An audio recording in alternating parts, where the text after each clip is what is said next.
What's up, guys, and welcome back to Book Entertainment. So, in KZN, in Peter Maritzburg, the king of Wampuza, he has revealed, that he does not want illegal foreigners in his land. So, the king there is like saying he doesn't even want any illegal foreigners there. And the villagers of Wampuza, they've all supported the king's decision to remove illegal foreigners.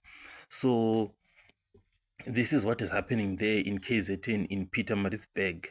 The king has said what he has said, and this is like the same sentiment, that was said by King Goodwill Zwelithini, and people labeled him like xenophobic at the time, etc., etc.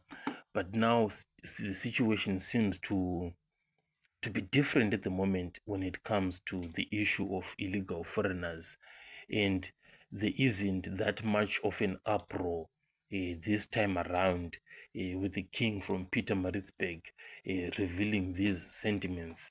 I'll catch you guys on the next one.